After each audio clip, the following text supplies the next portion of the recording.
one usually wears to cons like this or to fur meets that you can find around the place. I apologise if my moustache is falling off, it needs more glue. So there is a few different types of fursuits. There is the full fursuit, which is basically what I'm wearing now, which is a full suit of fur.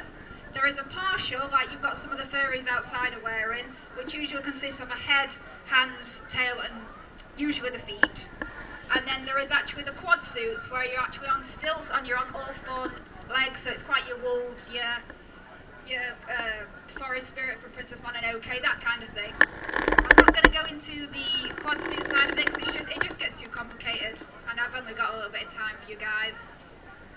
But the fun thing about these is they're not cheap. Despite what you seem to think, they are not cheap.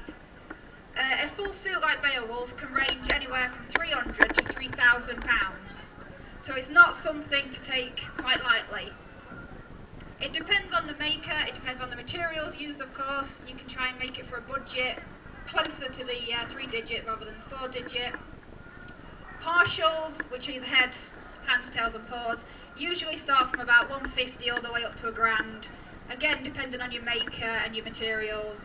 Quad suits range from £2,000 to £10,000, so it's not something just to take lightly and just bring it out one day. It's something that's quite dedicated.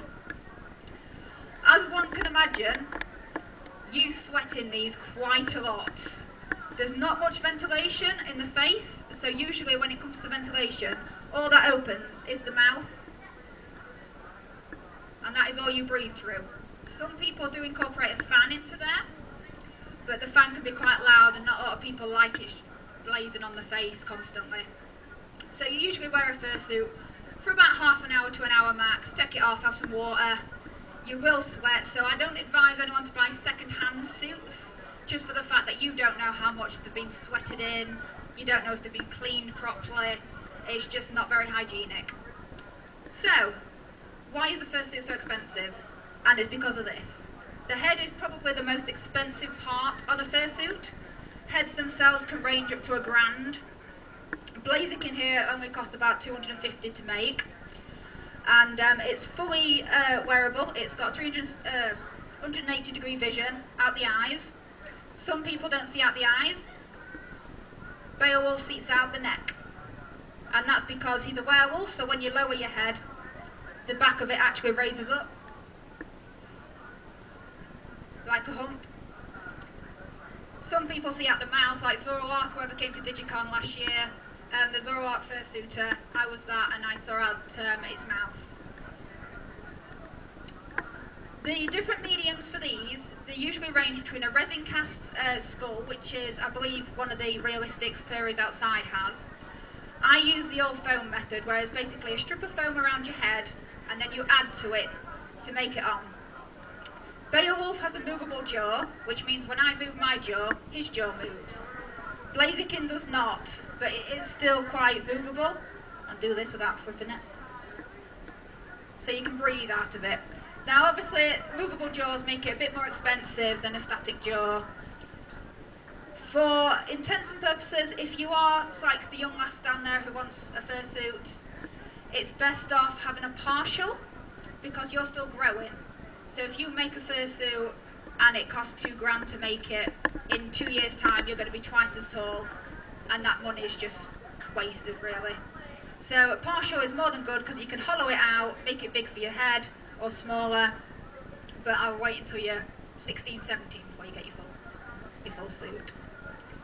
Now, the making part of this is quite easy. The foam itself is just layered upon layers, and the good thing about that foam is that unlike cosplay, if you make something too small, you've made it too small.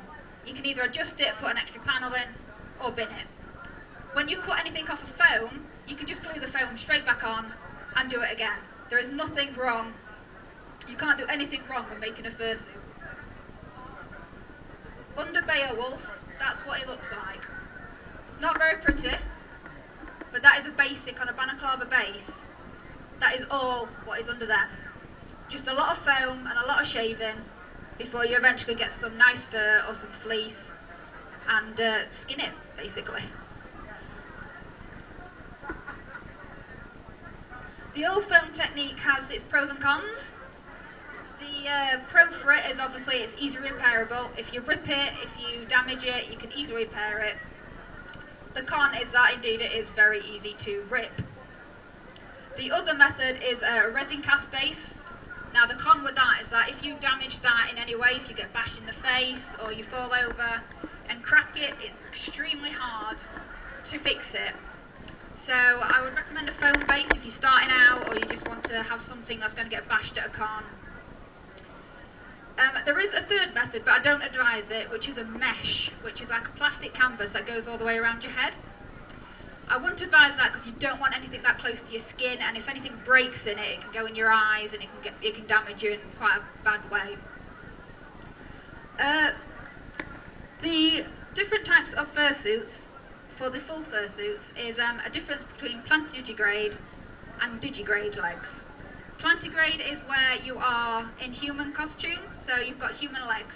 You can just see, a sample would be Blaziken. If you see the Blaziken in the anime, it's quite human-like. Digigrade legs are basically what Beowulf is here, where it's padded foam to give the look that I have some fabulous legs.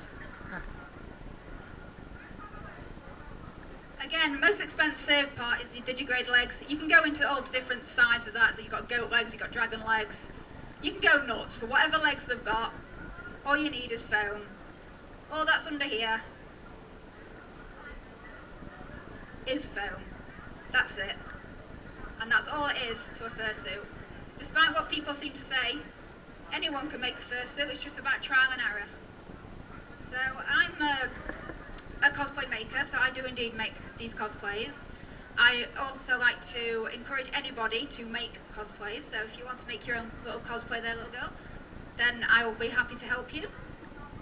Just be careful because you might get burnt with hot glue. This thing is held together with glue.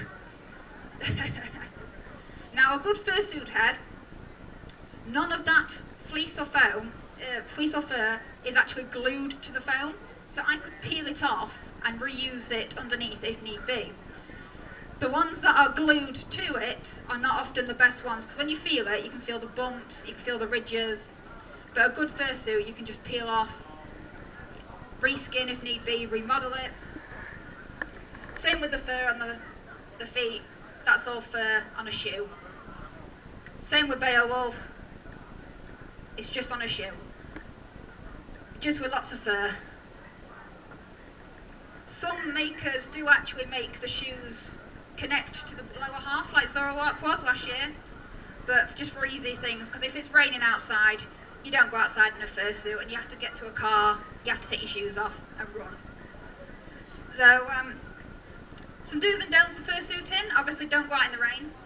It's an expensive cosplay, and if you go out in the rain, you might as well just wash it and get done of it. Do encourage people.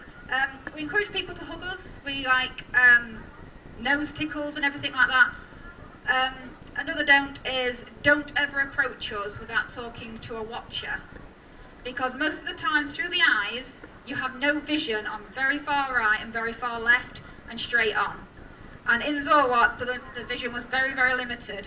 So unfortunately I did crush small children as I was walking through the hallways.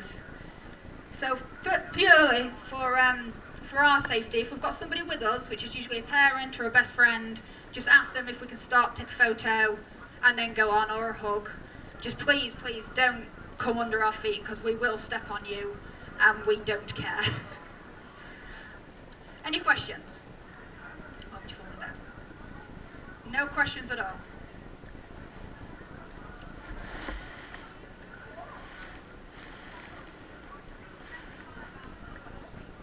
The best part for me about fursuiting is making people smile. Because when you come into a con and you see the ears and the tails and everyone's like, yay, I like to see people come to me and see the character they like Blaziken. You don't see Blaziken very often. To wear that at a con would be amazing, you'd have lots of photos. Beowulf, when he came last year, everyone wanted photos, everyone was happy. The Ruby cast killed him quite a few times. Thank you, Harry. Thank you, Harry. I just like to make people smile, so I don't actually fursuit. I'm not a furry as it was. I don't have an original character. I don't have anything like that. I just like to make the characters come to life. The characters that don't get brought to life very often. So the Digimon, the Pokemon. I've done Baomon. I've done Zoroark. The next one for me is actually, if anyone's played Zelda Breath of the Wild, it's Rivali the Bluebird. That'll be the next one. As well as a partial of Uxia from Voltron. So, any other questions? Paul? You really kind of glue to the hot glue.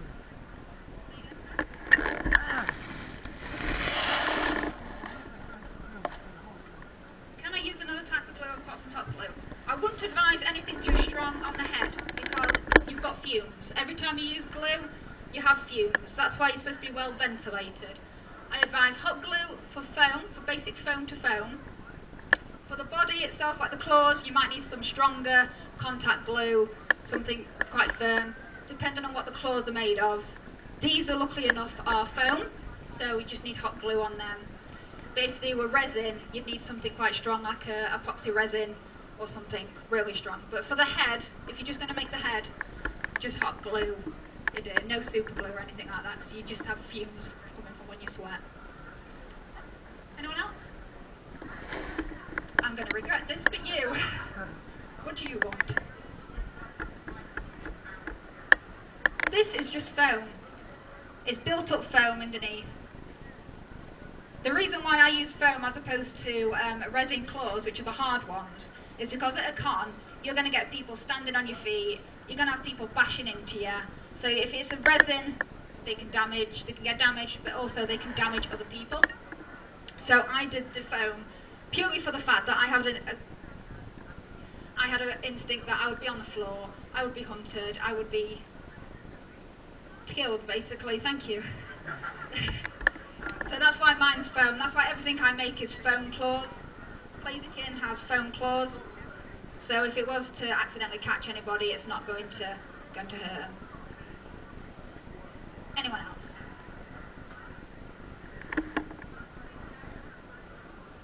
Well, that's actually a good question. The material used for fursuiting is two different types. If you've got a realistic base, you usually see it at tiered up vision, which is like a black lycra over your eyes, and you actually see below the eyes themselves. So it gives the belief that it's a real eye, you can't really see.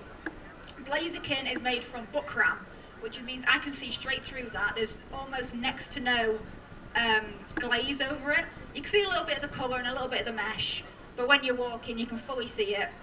And all that is just shaped into whatever design it is, and just added some colour by paint or by felt tip if you've got felt tip, and sealed afterwards. Because if you don't seal your eyes with sealing paint, then they will run as soon as it gets wet, or as soon as it starts to rain, your eyes will start to run, and you've basically lost your head.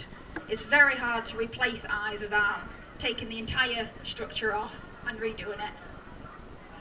Thank you. Anyone else? You may get a picture with me after that. I've got autograph sessions lined up and everything. Anyone else? No? Fantastic. Alrighty then. You feel free, while we've got a few minutes, to come up and have a look at the heads. The only thing I suggest is don't touch the Blaziken head, as that is actually a commission for somebody who hasn't yet worn it, and it's his first chance seeing it. So you can come up, have a look, and I'll answer any questions that you want to have. I've got business cards if you want to make your own, and you need encouragement, or you need somewhere to buy the firm materials. I've got links on my cosplay page, and I update it quite regularly with how-tos and that kind of thing. So thank you.